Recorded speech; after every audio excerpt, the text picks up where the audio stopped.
ଆସନ୍ତୁ ଆମେ ଆଜି ଦଶମ ଶ୍ରେଣୀରେ ପଢ଼ୁଥିବା objective question model question paper 1 FLA ସାହିତ୍ୟର କରିବା, ଯାହାର ସମୟ ଅବଧି 1 ଘଣ୍ଟା ଏବଂ ପୂର୍ଣ୍ଣ ସଂଖ୍ୟା 50। ନିମ୍ନଲିଖିତ କେଉଁଟି କାନ୍ତକବି ଲକ୍ଷ୍ମୀକାନ୍ତ ମହାପାତ୍ରଙ୍କର ରଚିତ ଏକ ଲଳିକା ଅଟେ? ଆପଣଙ୍କର ଅପସନ୍ ଏ ଚନ୍ଦ୍ରନାଥ ଚମ୍ପୁ, ବି ଛଅଟା ଚନ୍ଦ୍ରନାଥ ଚମ୍ପୁ, ସି ଚଟକ ଚନ୍ଦ୍ରହାସ ଚମ୍ପୁ, ଡି ଚମ୍ପୁ ସରିତ। ତ ପ୍ରଥମ କ୍ୱେଶ୍ଚିନ୍ର ଅପସନ୍ ହେଉଛି ସି ଆନ୍ସର ଚଟକ ଚନ୍ଦ୍ରହାସ ଚମ୍ପୁ। ସେଭଳି 2 ନମ୍ବର ଦେଖନ୍ତୁ, ଶିକର ସମୀରା କହିଲେ ଆମେ ନିମ୍ନଲିଖିତ କାହାକୁ ବୁଝିଥାଉ?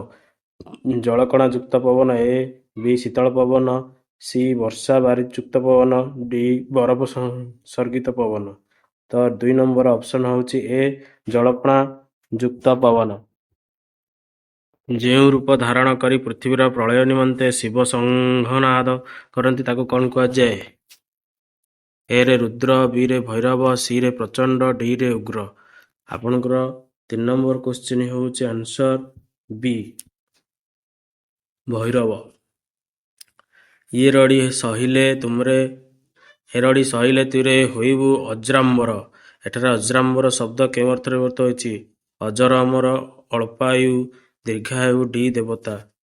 4 ନମ୍ବରର ଆନ୍ସର ହେଉଛି ଏ ଅଜର ଅମର। ବୈଦେହୀଶ ବିଳାସ କାବ୍ୟଟି କେତେ ଛାନ୍ଦ ବିଶିଷ୍ଟ? 40, ଏ ବି 52, ସି 36ଟି ଛାନ୍ଦ, ଡି 50ଟି। ତ ଠିକ୍ ଉତ୍ତର ହେଉଛି ଆପଣମାନଙ୍କର ବି 52 ଛାନ୍ଦ। ସେହିଭଳି ରାଘବ ଲଙ୍କା ଯାତ୍ରା ଅନୁକୂଳ କବିତାର ବିଭୂତିଭୂଷଣ ବୋଲି କାହାକୁ କହିଛନ୍ତି? Bhasmasur, Mahadev, C Vibhishan, D Ramchandra. 6 number answer ହେଉଛି ଡି ରାମଚନ୍ଦ୍ର। ନିମ୍ନଲିଖିତ ପଂକ୍ତିଗୁଡ଼ିକ ମଧ୍ୟରୁ କେଉଁଟି କିଶୋର ଚନ୍ଦ୍ରନାଥ ଚମ୍ପୁର ଅଂଶବିଶେଷ? ମାତ୍ର ଯଶୋଦା ଦେହେ ତୁମ୍ଭେ ଆୟୁଷ୍ମାନ, ବି ଗଲା କଥାରେ ସଂଗାତ, ସି କି ଲୋଡ଼ିବା ଆସେ ସେହି ତା ନ ଜାଣେ, ତରଣୀ ଜାଳି ଦେଲାଣି ମଶାଲ। ତ 7 ନମ୍ବର ଆମର ଆନ୍ସର ହେଉଛି ବି ଗଲା କଥାରେ ସଂଗାତ।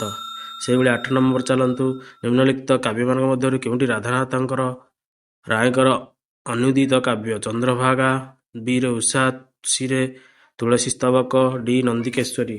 ଆପଣଙ୍କର ଆନ୍ସର 8 ନମ୍ବର ହେଉଛି ତୁଳସୀ ସ୍ତବକ, ସି। ସେହିଭଳି ଭାବରେ ଆପଣମାନଙ୍କର କଳକଣ୍ଠ କଣ୍ଠେ କହିଲା, ଏଠାରେ କଳକଣ୍ଠ ବୋଲି କାହାକୁ କୁହାଯାଇଛି? କୁମ୍ଭାଟୁଆ, କୋଇଲି, ମୟୂର, କଜଳପାତି। ଅପସନ୍ 9ର ଆନ୍ସର ହେଉଛି ଆପଣଙ୍କର ବି କୋଇଲି। ସେହିଭଳି ମଙ୍ଗଳେ ଅଇଲା ଉଷା କବିତାର ଲୋକେ କାହାକୁ ଭାଗ୍ୟବତୀ ବୋଲି କହିବେ?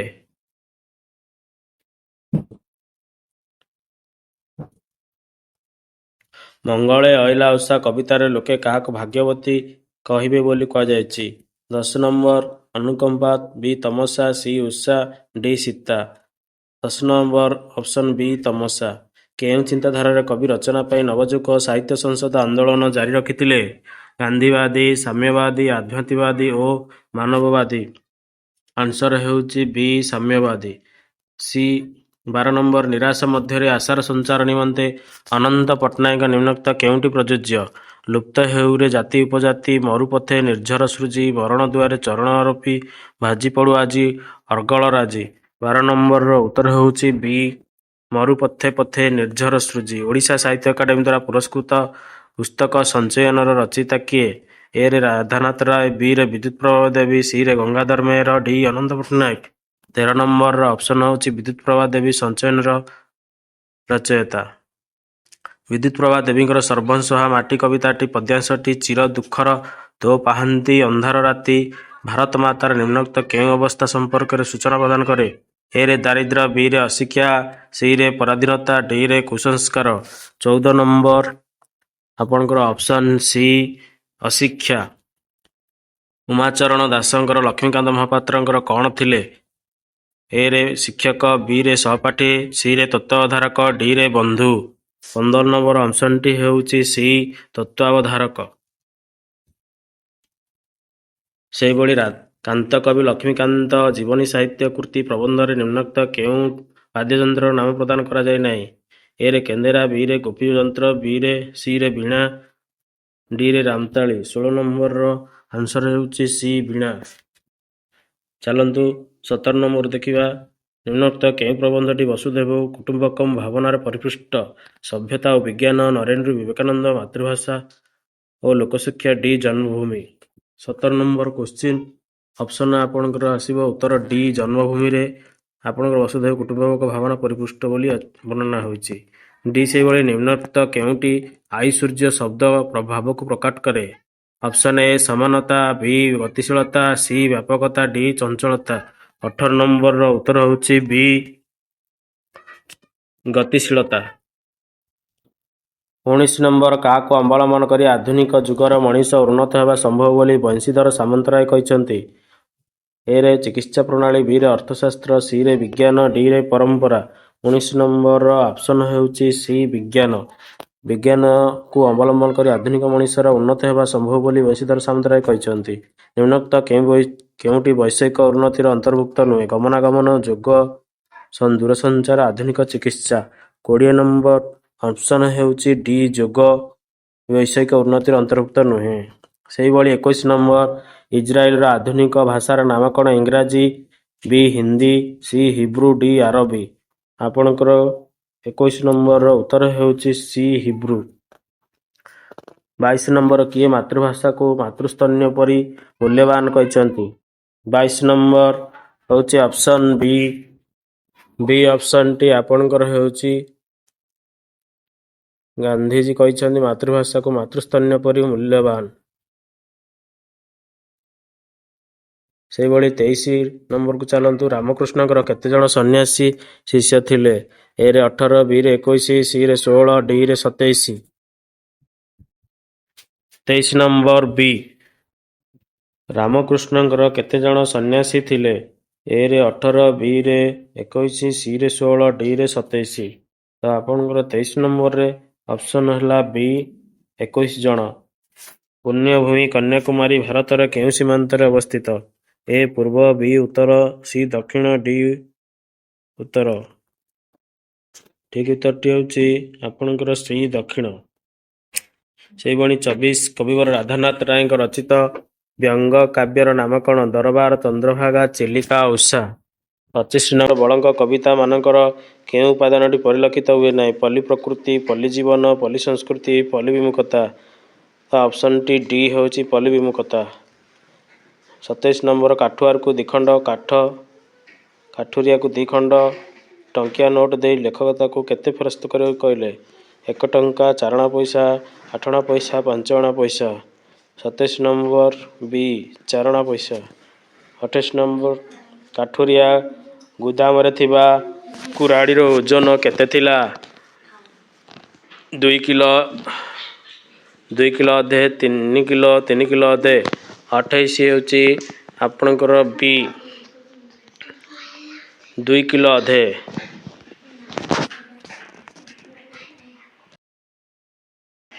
କେଉଁ ପୁସ୍ତକ ନିମନ୍ତେ ନନ୍ଦିନୀ ଶତପଥୀ କେନ୍ଦ୍ର ସାହିତ୍ୟ ଏକାଡେମୀ ପୁରସ୍କାର ପାଇଥିଲେ? ଗାନ୍ଧୀ କଥାମୃତ, ଇନ୍ଦୁମତୀ, ପୂଜା ଫୁଲ, ଲଛମା। 29 ନମ୍ବର ହେଉଛି ଏ। 29 ନମ୍ବର ଏ ଗାନ୍ଧୀ କଥାମୃତ। କଳିଙ୍ଗ ଯୁଦ୍ଧରେ କେଉଁ ନଦୀରେ ରକ୍ତସୁଅ ଛୁଟିଥିଲା? ମହାନଦୀ, କାଠଯୋଡ଼ି, ଦୟା ନଦୀ, ଭାର୍ଗବୀ ନଦୀ। 30 ନମ୍ବର ଆପଣଙ୍କର ଆନ୍ସର ହେଉଛି ସି ଦୟା ନଦୀ। 31 ନମ୍ବର ନଟବର ବାବୁ ଧୁମ୍ ଖରାବେଳଟାରେ ଗାଁକୁ ଆସିବାର କାରଣ କ'ଣ? ବାପାଙ୍କ ଦେହ ଖରାପ, ବୋଉର ଦେହ ଖରାପ, ଭାଇର ଦେହ ଖରାପ, ଭଉଣୀର ଦେହ ଖରାପ। ବି ହେଉଛି ଆନ୍ସର ବୋଉର ଦେହ ଖରାପ।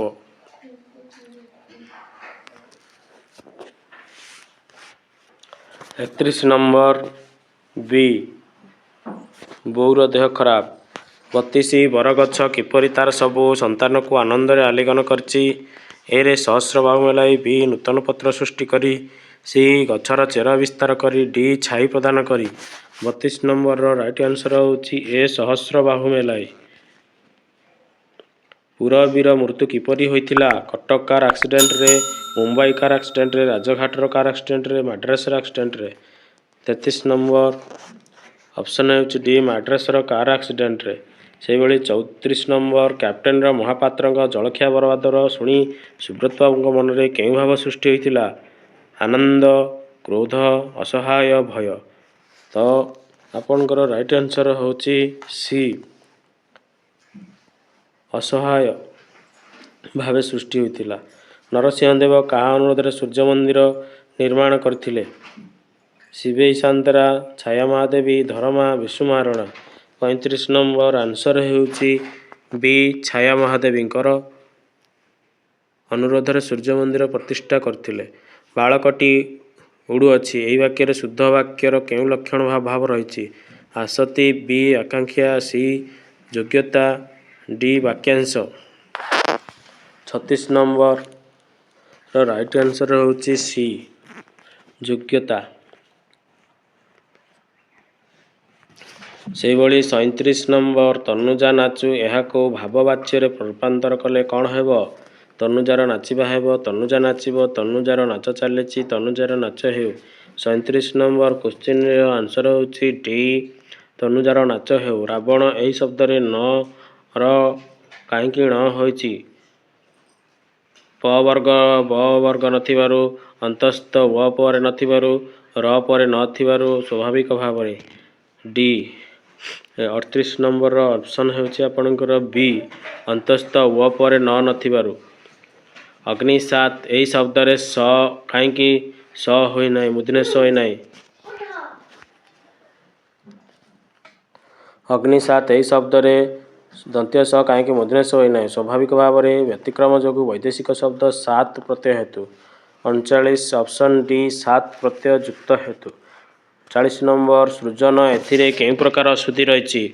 କୁଦନ୍ତଗତ, ବନାନଗତ, ସମାସଗତ, ତଦ୍ଧିତଗତ। 40 ନମ୍ବର ଅପସନ୍ ହେଉଛି କୁଦନ୍ତଗତ ପ୍ରକାରର ଅଶୁଦ୍ଧି ରହିଛି। ଅହର୍ନିଶି ଏହି ଶବ୍ଦଟି କେଉଁ ପ୍ରକାର ଅଶୁଦ୍ଧି ଅଟେ?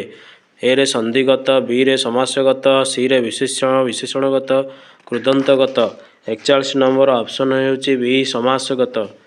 ସେହିଭଳି 42 ନମ୍ବର ବିସର୍ଜନ ଶବ୍ଦ ରୂପଟି କ'ଣ ଅଟେ? ଏ ଅପସନ୍ ବିସର୍ଜନ,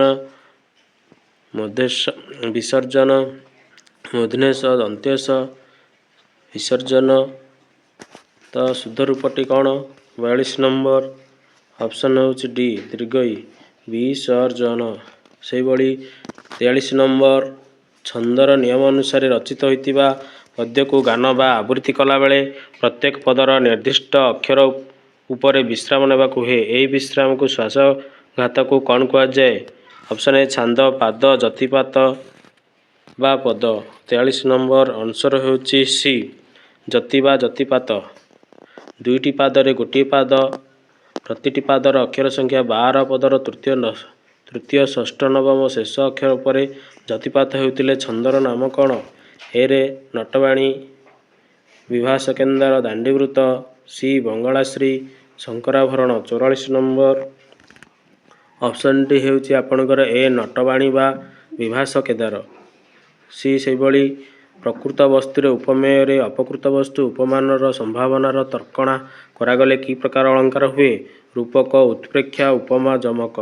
45 ନମ୍ବର ଅପସନ୍ ହେଉଛି ବି, ଉତ୍ପ୍ରେକ୍ଷା ହୁଏ।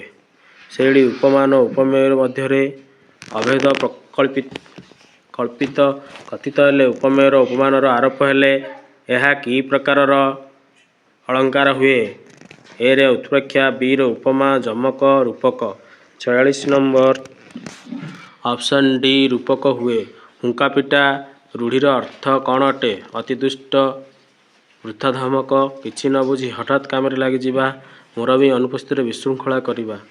47 ନମ୍ବରଟି ଉତ୍ତର ହେଉଛି ସି, କିଛି ନ ବୁଝି ହଠାତ୍ କାମରେ ଲାଗିଯିବା। ବୃଥା ପରିଶ୍ରମ ଅର୍ଥରେ ବ୍ୟବହୃତ ରୂଢ଼ିଟି କ'ଣ? ଏ ରେ କୁହୁଡ଼ି ପହଁରିବା, କାଠ ହୋଇଯିବା, ଖାଲରେ ପକାଇବା, ଗାଲରେ ହାତ ଦେବା। ବୃଥା ପରିଶ୍ରମ ହେଉଛି 48 ନମ୍ବରର ଉତ୍ତରଟି ହେଉଛି ଏ, କୁହୁଡ଼ି ପହଁରିବା। ସେହିଭଳି 49 ଛୋଟ ସାପର ବଡ଼ ବିଷ, ଛୋଟ ସାପର ବଡ଼ ବିଷ ଏହି ଲୋକବାଣୀର କେଉଁ ଅର୍ଥ ପ୍ରକାଶ କରୁଛି? ଛୋଟ ବୋଲି ହେୟ ମନେ କରିବା, ଗୁଣର ଆଦର କରିବା, ଶକ୍ତିଶାଳୀ ହିଁ ପ୍ରଭୁତ୍ୱ ବିସ୍ତାର କରେ, କ୍ଷୁଦ୍ର ମଧ୍ୟରେ ଭୟଙ୍କରତା। 49 ନମ୍ବରର ଉତ୍ତର ହେଉଛି ଡି, କ୍ଷୁଦ୍ର ମଧ୍ୟରେ ଭୟଙ୍କରତା। ସେହିଭଳି 50 ନମ୍ବର ଅଧିକ ସମ୍ପର୍କ ବା ମିଳାମିଶାରେ ସମ୍ମାନ ହ୍ରାସ ପାଏ। ଏହି ଅର୍ଥଟି ପ୍ରକାଶ କରୁଥିବା ବାଣୀଟି ହେଉଛି ଉପର ଚିକଣ ଭିତର ପବା ଅତି ପରିଚୟ ଗୌରବ ନଷ୍ଟ ଅଦା ବେପାରୀ ଜାହାଜ ମୂଲ ଓଟ ମୁହଁରେ ଜିରା।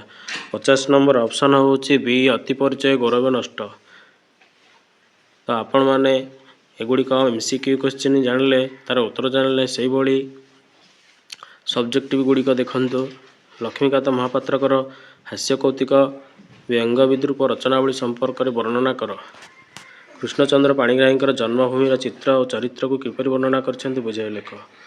କୃଷ୍ଣଚନ୍ଦ୍ର ପାଣିଗ୍ରାହୀ ଦେଖନ୍ତୁ ଜନ୍ମଭୂମି ଲେଖିଛନ୍ତି। ଜନ୍ମଭୂମିରେ ଆମେ ଜନ୍ମ ହୋଇ ଜନ୍ମଭୂମିକୁ ଭୁଲି ଯାଉ, ଯେଭଳି କୃଷ୍ଣଙ୍କର ଚରିତ୍ର ବର୍ଣ୍ଣନା କରିଛନ୍ତି। ସେ ଜନ୍ମ ହୋଇଥିଲେ ଗୋଟେ ଜାଗାରେ, ତାପରେ ଶେଷରେ ରହିଲେ ଗୋଟେ ଜାଗାରେ, କିନ୍ତୁ ପରିଶେଷରେ କ'ଣ ହେଲା? ଅସହାୟ ଭାବେ ଶ୍ରୀକୃଷ୍ଣ ମୃତ୍ୟୁବରଣ କରିଥିଲେ। ସମାଜ ପରିବର୍ତ୍ତନ ନିମନ୍ତେ କେଉଁ କେଉଁ କାର୍ଯ୍ୟ କରିବାକୁ ଅନନ୍ତ ପଟ୍ଟନାୟକ ଯୁବ ଓ ତରୁଣମାନଙ୍କୁ ଆହ୍ୱାନ ଦେଇଛନ୍ତି। ସର୍ବଂସହା ମାଟି କବିତା ମଧ୍ୟରେ ମା ଓ ମା ମାଟି ମଧ୍ୟରେ ସାଦୃଶ୍ୟ। ପ୍ରସଙ୍ଗ ସରଳାର୍ଥ ଦେଖନ୍ତୁ। ମୋଷ୍ଟ ପସିବୁଲ ଗୁଡ଼ିକ ବିଭିନ୍ନ କାଳର ବିଭିନ୍ନ ଯୁଗର ବିଭିନ୍ନ ଜାତିମାନଙ୍କର ସଭ୍ୟତା। ବିଜୁଳି ବତୀ ଜଳୁଥିବା ଯାକେ ଛୋଟ ଦ୍ୱୀପକୁ କେହି ଚାହିଁବେ ନାହିଁ।